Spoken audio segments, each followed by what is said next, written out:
Hello friends, कैसे हैं आप लोग। मैं उम्मीद करता हूं कि आप लोग अच्छे होंगे और आपको जानकर ये बहुत खुशी होगी कि एसएससी जीडी का नोटिफिकेशन आउट हो गया है और इसमें क्या क्या बदलाव हुए हैं इसका फुल डिटेल हम लोग इस वीडियो में जानेंगे। तो वीडियो को पूरा देखिएगा। इसमें एग्जाम पैटर्न में भी बहुत सारा बदलाव किया गया है और इसके साथ ही एज में भी कुछ छूट प्रदान की गई है। तो बहुत सारे चेंजेस किए गए हैं। सारे चेंजेस हम लोग इस वीडियो में देखेंगे और इसके साथ इसकी तैयारी कैसे शुरू की जाए इस पर भी बात करेंगे।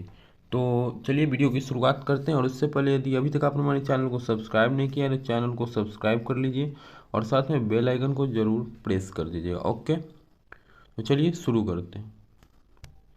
तो सबसे पहले बात कर लेते हैं इम्पोर्टेंस जो भी डेट है हमारे उस पर, कि ये जो आपका ऑनलाइन एप्लीकेशन स्टार्ट होगा, ये फॉर्म भरना, ये 27/10/2022 से स्टार्ट हो जाएगा आपका फॉर्म भरना और ये 30/11/2022 तक, ठीक है, 30 नवंबर 2022 तक ये भरा जाएगा। ठीक है, 27/10 से ये चालू हो चुका है, 27 अक्टूबर से, और 30 नवंबर 2022 तक फॉर्म फिलअप किया जाएगा। ओके, और यदि हम लोग लास्ट पेमेंट की बात कर ले तो लास्ट फी पेमेंट का डेट हमें 1/12/2022 दिया गया है। ठीक, और यदि हम लोग एग्जामिनेशन की बात कर लें कि इसका एग्जामिनेशन कब होगा, तो जनवरी 2023 में एग्जामिनेशन होने की संभावना है इसकी। ठीक है, अब चलिए बात करते हैं इसके एग्ज़ाम पैटर्न में क्या क्या चेंज किए गए हैं। और उससे पहले एज रिलैक्सेशन देख लीजिए कि एज में क्या क्या छूट दिया गया है।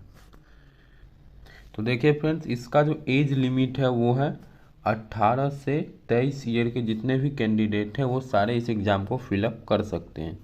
तो इसमें जो डेट ऑफ बर्थ काउंट किया गया है, जिस भी कैंडिडेट का जन्म जो है 2/1/2002 से पहले नहीं होना चाहिए और 1/1/2005 के बाद नहीं होना चाहिए। ठीक है, लेकिन इसमें क्या किया गया है, 3 ईयर का एज रिलैक्सेशन दिया गया है कोविड-19 पेंडेमिक के कारण। तो उसके वजह से यहाँ पर जो अपर एज लिमिट है वो 2/1/1997 हो जाता है, यानी कि जिस भी कैंडिडेट का डेट ऑफ बर्थ 2/1/1997 के बाद है वो सारे लोग इस फॉर्म को फिलअप कर सकते हैं।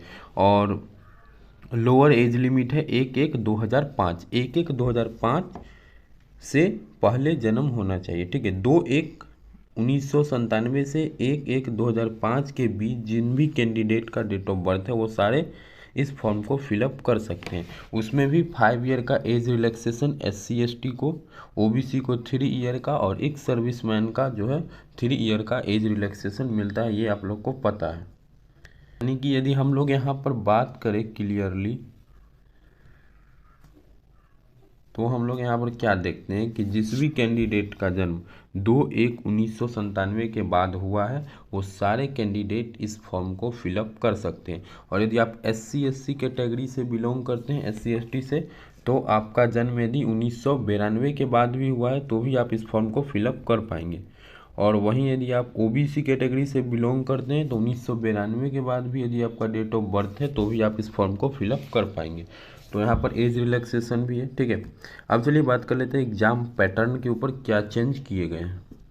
उससे पहले यदि हम लोग बात करें एजुकेशनल क्वालिफिकेशन की, तो जो भी पर्सन 10th क्लास एग्जामिनेशन पास है किसी भी बोर्ड और यूनिवर्सिटी से, वो इस एग्ज़ाम में बैठ सकता है।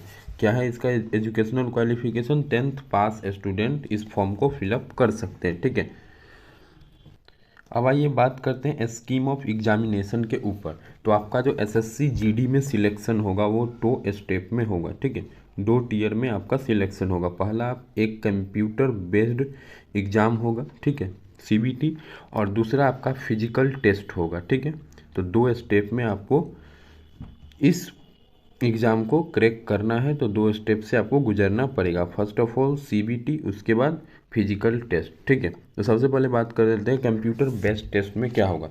यहाँ पर आपको कंप्यूटर पर एग्ज़ाम देना पड़ेगा। कंप्यूटर बेस्ड टेस्ट में 4 सब्जेक्ट से क्वेश्चन आते हैं, जैसा कि आपको पता है, general intelligence and reasoning, general knowledge and general awareness, elementary mathematics और इंग्लिश या हिंदी। इसमें से आप कोई भी चूज कर सकते हैं। यहाँ पे आपको इंग्लिश या हिंदी चूज करने का ऑप्शन पहले भी मिलता था और अब भी मिल रहा है। चेंज कहाँ किया गया है कि नंबर ऑफ क्वेश्चन में चेंज किया गया है। ठीक है। सिर्फ इतना ही चेंज है पहले और अब के पैटर्न में कि पहले 25 क्वेश्चन ईच सेक्शन से पूछे जाते थे, लेकिन अब 20 क्वेश्चन कर दिया गया है। इसके साथ ही टाइम में भी चेंज किया गया है। टाइम पहले 90 मिनट मिलता था, अब हो गया है 60 मिनट। ठीक, तो क्वेश्चन यहाँ पर कितना घट गया है, क्वेश्चन यहाँ पर 20 क्वेश्चन घटा है और टाइम 30 मिनट घट गया है। तो एग्ज़ाम मान के चलिए ये हार्ड ही हो गया है, कोई हमें आसान नहीं हुआ ये एग्ज़ाम और हार्ड हो गया। तो आपको बहुत ही मॉक टेस्ट लगाना पड़ेगा, जिससे आपको टाइम पर पकड़ बनेगा, तो ही आप एग्ज़ाम को क्रैक कर पाएंगे। यानी कि यदि हम बात कर ले तो 20 question general intelligence and reasoning से रहेंगे, जो कि 40 मार्क्स के रहेंगे। ठीक है, और प्रत्येक सेक्शन से 20 क्वेश्चन, जो कि 2 मार्क्स के क्वेश्चन होंगे। टोटल आपका कितना, टोटल आपको टाइम मिलेगा 60 मिनट। ठीक है, और टोटल जो मार्क्स हो जाएंगे आपके एग्ज़ाम में 160। ठीक है, 160 नंबर का टोटल हो जाएगा। पूरे को यदि हम लोग ऐड करें तो कितना हो जाता है, 160 नंबर का आपका CBT होगा, कंप्यूटर बेस्ड टेस्ट। और इसको क्वालिफाइड कर लेते हैं आप, तो आप फिजिकल टेस्ट के लिए जा सकते हैं। ओके, तो यहाँ पर आपको बहुत ही प्रैक्टिस करना होगा, तभी आप इस एग्ज़ाम को क्रैक कर पाएंगे। क्योंकि यहाँ पर टाइम देख सकते हैं आप, ओनली 1 घंटा में आपको 80 क्वेश्चन सॉल्व करना है। ठीक है, तो चलिए अब आगे बात करते हैं फिजिकल टेस्ट के ऊपर।